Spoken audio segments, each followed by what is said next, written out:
Tinutugis pa rin ng mga otoridad ang nasa likod ng 12 billion peso investment scam sa Pagadian, Zamboanga del Sur na bumiktima raw sa nasa 10,000 nating kababayan. Ang kanya pong pangalan, yan po si Emmanuel Amalilio, may-ari ng Amon Futures Group na nag-alok umano ng 30 hanggang 50% kita sa ibibigay na puhunan. Ang kaugnay po ng ginagawang investigasyon ng gobyerno, nasa linya natin si Interior and Local Government Secretary Mar Rojas. Good morning po, Secretary Rojas. Magandang umaga sa iyo, Igon. Maayong buntag sa ating mga tagsubaybay. May warrant to para sa buba laban dito kay Amadillo? Sa susunod ho yung warrant of arrest matapos ma-file yung information na ngayon ay tinatrabaho na ng mga special prosecutors ng NBI. Pero nasa Pilipinas pa siya? May balita na nasa Pilipinas siya, subalit mayroon ding reports na nandun na siya sa Kota Kinabalu dahil na Malaysian na tao ito. So, maaari na through the back door, nakadating na siya dun sa Sabah o kaya ay lumipad out. Hinahanap din ng record ng immigration kung kailan nga nakalabas itong si Amalilio, Manuel Amalilio. Sa pagtakaso ba, may dala siyang pera? Siguro sa banking system na niya na ipadala yung pera, ma-detect naman yan sa airport, no? Kung cash ang dala niya. Pero palagay ko ay sa pamamagitan ng banking system, mga international transfer. Okay, so sa ngayon po... may kasamang dun sa Pagadian, isang Fernando Nonoy Luna, taga barangay Kawit dun sa Pagadian, ang kasama niya, kasabwat niya.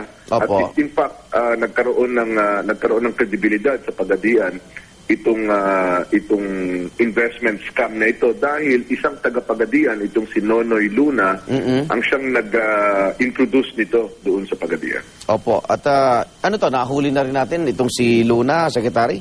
At large din ito.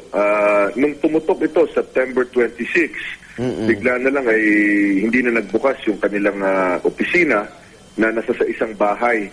Bahay lamang. At ito naman ay hindi ito rehistradong banking company, hindi rehistradong lending company. Isang ordinaryong kumpanya ito na nag-uopisina sa isang bahay at doon nga naloko yung mga taga-Pagadian at sa iba pa na magbigay ng kanilang pera dahil napakatamis ng kanilang offer, 30 to 50% malaki yan. Guaranteed return. Parang ang ganda nga sobrang tamis at nagpadama sila ng iilan dahil may mga nagkwento na, nakabalik naman ang pera nila. So lalong nagkaroon ng kredibilidad, ganon, hanggang nung nagkalakihan na, milyon-milyones na, ayun, tumakbo na. Okay, kanina may report kami na isang LTO official dito sa lugar ang patay, isa sa mga kinikilala di official ng kumpanya. So, masisiguro din buhuban natin yung seguridad dito mga pangalang involved sa kumpanyang ito. Dahil alam nyo, yung galit ng tao, minsan isinasakamay na ho nila yung batas, Secretary. Oo nga, yun ang dahilan. Pumunta tayo dun sa Pagadian. Last Friday, hinabol natin ang sa Cebu ng Sabado. Dahil may dalawang bahay na doon ng mga so-called recruiter, no? Ang nasunog, yung isa doon, yung bahay ng tatay ni Luna ay na inatake. So, madami na rin mga reports dahil wala akong papeles. Palagay ko, ito na lang yung galit, yung frustration ng mga investor, yung mga savings nila, sa mga kakilala nila, kapitbahay, barangay captain, katrabaho, kasama sa simbahan, sa pastor nila, may si Pastrana, ganon, ay pati yung pera ng kanyang congregation nasama. So, mga kakilala nila ang kasama sa pag-recruit. No? Hindi naman natin masabi na kasabwat sila nung mga mastermind, pero yung pera dumaan sa kamay ng mga kakilala nila, kapitbahay nila. Okay, may mga ilang public official na ho ba kayo natuklasan na gamit yung pondo ng ating bayan?